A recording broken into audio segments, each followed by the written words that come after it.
वंदे मातरम नहीं बोलने वालों को मुजफ्फरनगर के हिंदू ने दिया जवाब। तो वंदे मातरम कहने में क्या दिक्कत है? जब यहीं का रह रहे हैं, यहीं का खाएंगे, यहीं का पिएंगे, यहीं मकान बनाएंगे, तो वंदे मातरम कहने में क्या दिक्कत है? बोले अरब का मुसलमान गा सकता है, कन्वर्टेड वालों को दिक्कत है। का मुसलमान जब यहाँ पे आता है वो वंदे मातरम बड़े इज्जत से गाता है, हैं? तो ये जो कन्वर्टेड मुसलमान है उनको दिक्कत है। जो प्योर मुसलमान है उसे कोई दिक्कत नहीं है। डेवलपमेंट हो रहा है। हाँ, जबरदस्त डेवलपमेंट है। जैसे आप अपने एरिया में क्या डेवलपमेंट? आप किसी पे ले लो, सड़क शहर के चारों ओर तो हाईवे निकल गए हैं। आप देहरादून चले जाइए, मेरठ चले जाइए, दिल्ली जाइए, तो चारों ओर से हाईवे हैं। और डेवलपमेंट आदमी को यही चाहिए। अगर ट्रेन की बात भी करें तो ट्रेन के लिए भी 2 रूट अलग से निकाल दिए, मालगाड़ी का भी अलग से निकाल दिया, रैपिड तो बनी गई है, मेरठ बन रही है। और ये तो ऋषिकेश तक प्रस्तावित है, ये आगे भी आ जाएगी। हाँ, समय लगेगा, आ जाएगी। अच्छा, बहुत सारे लोग सवाल उठा रहे हैं कि बेरोजगारी बढ़ रही है, लगता है आपको ऐसा? नहीं, ऐसा नहीं है। बेरोजगारी की समस्या तो देखो, जो प्राइवेट सेक्टर की अगर बात करो ना आप, जरूरी नहीं है कि रोजगार सरकारी ही मिले, है। स्किल डेवलपमेंट पे सरकार इतनी ज़बरदस्त काम कर रही है, उत्तर प्रदेश सरकार भी काम कर रही है, भारत सरकार भी काम कर रही है स्किल डेवलपमेंट पे। आप स्किल डेवलपमेंट के माध्यम से बेरोजगारों को जो लोन देने की सुविधा अभी योगी सरकार ने दी है, और बहुत ज़बरदस्त उसका प्रचार प्रसार भी किया कि लोगों को पता लग जाए कि स्किल डेवलपमेंट के काम को सिखा करके, और जो बेरोजगारों को कुछ पैसा दिया जा रहा है, बिना किसी सिक्योरिटी के दिया जा रहा है। तो सरकार की पहली प्राथमिकता यही है कि रोजगार दिया जाए नवयुवकों को, चाहे वो प्राइवेट सेक्टर में भी दिया जा रहा है। मतलब ये सिर्फ हवाई बातें हैं। बात है, ऐसा नहीं है। इसी तरह की समस्या हमें नहीं लग रही है। आप मुझे ये बताइए कि 2027 में क्या देख रहे हैं यूपी में? योगी दिख रहे हैं यूपी में, तो और कौन है? अखिलेश भी तो खड़े हैं, मायावती भी। अखिलेश नहीं, अखिलेश का हाल तो अभी बिहार वाला होने वाला है, खत्म बिल्कुल। जितना पहले आया वो भी साफ हो जाएगा इनका। ऐसा क्यों? मौका नहीं देंगे? 2 डिजिट में आ गई इस बार, देख लेना आप। उत्तर प्रदेश में अखिलेश की संख्या 2 डिजिट में रहने वाली है। हाँ, गिनती पर रहेगी। 25 की संख्या आ जाए तो बहुत बड़ी बात है। नहीं, ऐसी क्या उनमें गलती, क्या कमी है उनमें, क्या क्यों भरोसा नहीं? है, आज के समय में हिंदू जाग रहा है, पहले नहीं था जागा हुआ। अब उन्हें पता है कि कहाँ वोट देनी है, कहाँ नहीं देनी है। ये जो समस्याएं छोटी छोटी रहेंगी, ये तो हर सरकार में रहेगी। बहू बेटियों की सुरक्षा चाहिए तो योगी चाहिए। सबसे पहले घर की इज्जत होती है। आप ये देखिए, मुस्लिमों में भी आप देखिए, जो पहले क्राइम करते थे, चोरी छीना झपटी करते थे, वो कितना कम हो गया है। मुसलमानों के लड़के भले ही रेडी लगा रहे हैं, लेकिन व्यापार पे हैं। रोजगार दे दिया उनको भी योगी ने, क्राइम कम हो गया है। और मुस्लिम घर की महिलाओं को भी पता है कि यदि अखिलेश की सरकार आई तो दोबारा हमारे बच्चे किस रोड पे जाने वाले हैं।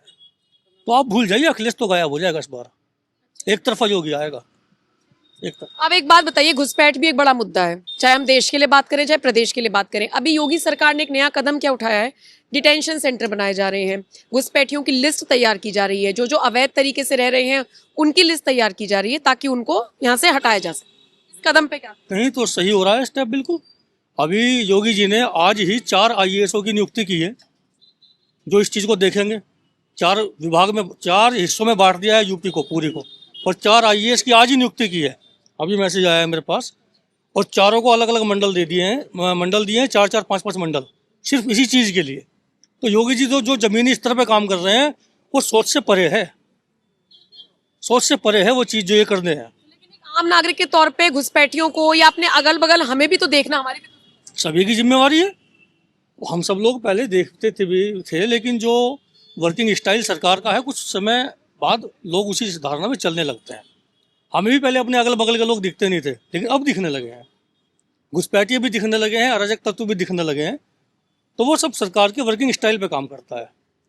अब योगी जी ने थीम ऐसी बना दी है इन 10 सालों में कि जो चीज़ें बिल्कुल नहीं दिखती थी वो दिखने लगी, हमारे अगल बगल की ही दिखने लगी। तो गलत नहीं हो रहा, सही हो रहा है, देर आए दुरुस्त आए।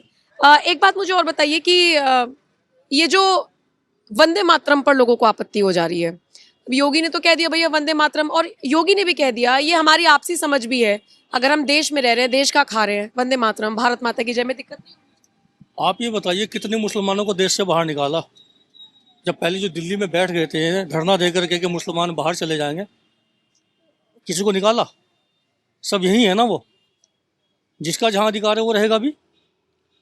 तो वंदे मातरम कहने में क्या दिक्कत है? जब यहीं का रह रहे हैं, यहीं का खाएंगे, यहीं का पिएंगे, यहीं मकान बनाएंगे, तो वंदे मातरम कहने में क्या दिक्कत है? उनका कहना है कि इस्लाम में हराम है। हाँ, नहीं बताइए आप, नहीं इस्लाम में हराम क्यों है? क्या गान गाते हैं पाकिस्तान का। ऐसा क्यों करते हैं, ऐसे क्यों करते हैं? अब ये तो उनको पता होगा ना, शादी वहाँ कर रखी है, रहे यहाँ रहे। नहीं, ये लोग ये भी कह रहे हैं कि इस्लाम में हराम है। ऐसा कहीं कुछ नहीं है, जब रहते हैं यहाँ है, देश उनका है। बस देश तो ये उनका ही है, एक किस्म से बंटवारा हुआ था तो हिंदुस्तानी सब बाद में ही हुआ है ना पाकिस्तान तो। सऊदी अरब का मुसलमान जब यहाँ पे आता है, वो वंदे मातरम बड़े इज्जत से गाता है, हैं? तो ये जो कन्वर्टेड मुसलमान है उनको दिक्कत है। जो प्योर मुसलमान है उसे कोई दिक्कत नहीं है। जो कन्वर्टेड मुसलमान है उनको दिक्कत है, प्योर को नहीं है। माफी चाहूंगी, आप खा रहे हैं, आपका स्वाद बिगड़ेगा। बस एक बात ये पूछनी है कि जैसे डिटेंशन सेंटर बन रहा है, घुसपैठियों पर लगाम लगे और ना आ पाए, ये इस कदम को कैसे देखते हैं? बहुत अच्छा है मैम। एक पॉजिटिव जो है, पॉजिटिव वे से देखते हैं हम इसको। कारण क्या है जैसे इंडिया में ऑलरेडी पॉपुलेशन बहुत ज़्यादा है, और उसमें कुछ ऐसे लोग भी रहे जो मान लो 1 लाख की एक जगह में 1 लाख की जनसंख्या है, वहाँ पर 50,000 और लोग आते हैं, और वो लोग ऐसे हैं जिनका कोई आइडेंटिटी वगैरह कुछ नहीं है।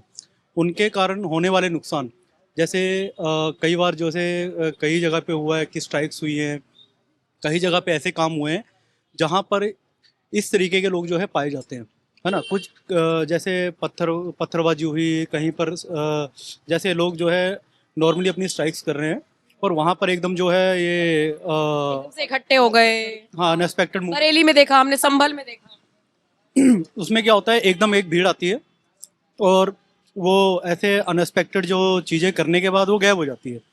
तो उसमें कहीं ना कहीं ज़्यादातर ऐसे लोग भी हो सकते हैं, ये हमारा मानना है, कि जो कहीं ना कहीं जिनकी आइडेंटिटी वगैरह कुछ नहीं है। अगर गवर्नमेंट इस तरीके के कदम उठाती है, चाहे उसमें इस टाइम पे SIR करके जो है एक एक्टिविटी चल रही है, तो हम इसको पॉजिटिव वे से देखते हैं।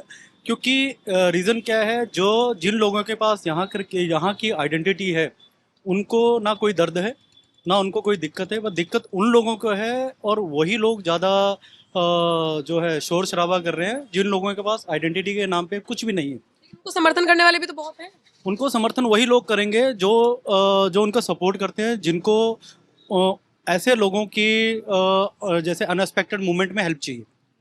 तो ये सारी चीज़ें कहीं ना कहीं कनेक्टिविटी को जो है दर्शाती है। क्या नाम है आपका? मैं राकेश शर्मा।